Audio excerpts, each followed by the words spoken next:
Chicago Marathon, 5 weeks away. This week, working on two things. One, just getting my feet back under me, not really doing too much speed. Today is one of the exceptions. Goal here is a progression run of 11 miles. Last 3 or 4 of them gonna be marathon effort, so hopefully close to 6 flat. The other thing is, the last 3 months, I have done 60 miles twice and 70 miles once, which is, all things considered, not a lot of mileage. So gonna start incorporating doubles into the schedule, so easy afternoon runs just to get the mileage up. Honestly, feeling a tiny bit tired right now, but that's just the consequences of doing more mileage. These next 2 weeks are like the last chance to do big, meaningful, hard workouts that are actually gonna make me better. After that, there's kind of a long, slow taper. And so today, Saturday, next week, is all about really just, for lack of a better word, going balls to the wall, full send.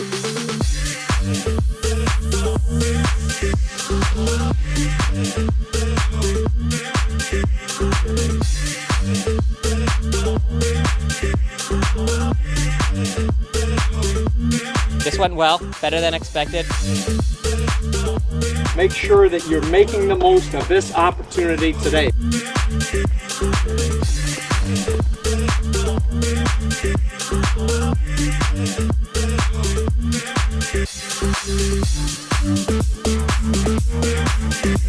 Making you work out, I can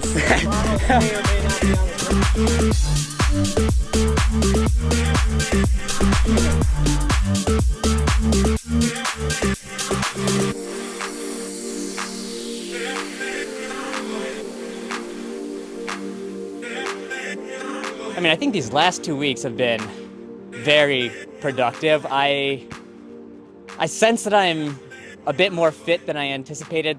Today, notwithstanding, I faded. Probably should have worn carbon, but I still feel good about the effort. And I'm at a point now, just over 2 weeks from the Chicago Marathon, and starting to think about what I could actually run. And I don't know, it's a little bit faster than I would have anticipated just a month or so ago. Let's answer the $1 million question. What can I run at the Chicago Marathon? Strava thinks I can do a 2:38 marathon, which is pretty reasonable. Take that number with a grain of salt though, because it uses the heart rate monitor on my wristwatch to calculate that time. Garmin is a little bit more generous, in part because it thinks my VO2 max is 65, and as a result, I can do a 2:32 marathon, so thank you for believing in me, Garmin. In 2022, I ran the Chicago Marathon in 2 hours and 34 minutes. 1 month before that, I had a workout in Vancouver that was almost identical to the workout that I did last week. Considering that those 2 runs were so similar as lead-ups to the marathon, I'm inclined to think that this is probably the best predictor of time. And so, considering the hamstring, considering the weather, I think 2:35 to 2:37 is what I'm going to aim for when it comes to the race. It's classic. 3 mile, 2 mile, 1 mile, 1 mile. I will say, for anyone who has 3-2-1 and it feels like enough work, we're going to call it. If you feel good and it's feeling productive, we'll do one more. I think that's all I want to say about that.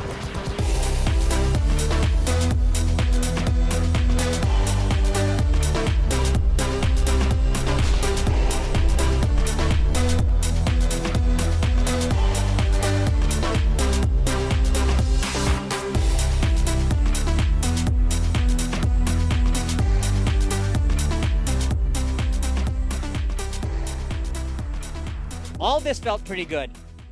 Hamstring, hip, this is something that's been nagging me for like the past year, and it's in a place where I'm like, oh, feels pretty decent, and that's incredibly promising.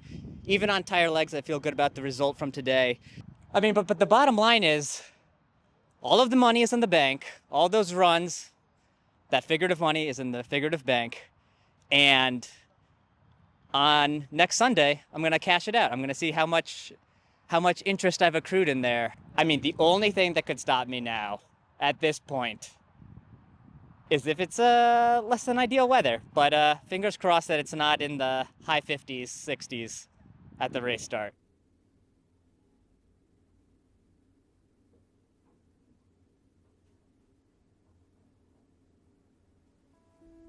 Not bad.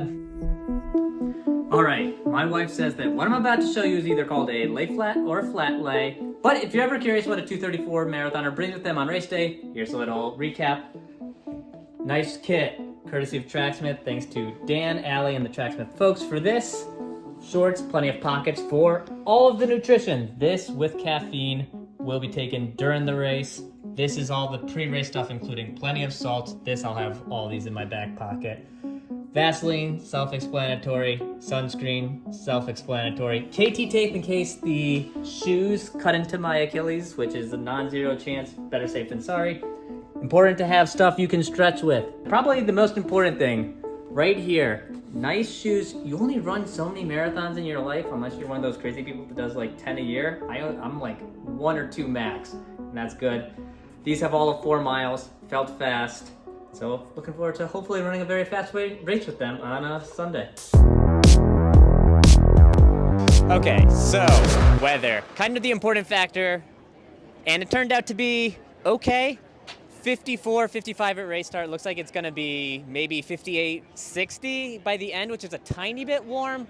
Feel good about the carb load, feel good about the training, got up to 87 miles in training. At this point, I just gotta go out there and be within myself, trust the training. Yeah, no, good day to be alive, grateful to be here. Let's kick some.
I did everything possible to run a good race. I nailed the carbo loading. I nailed the salt in the Gatorade intake.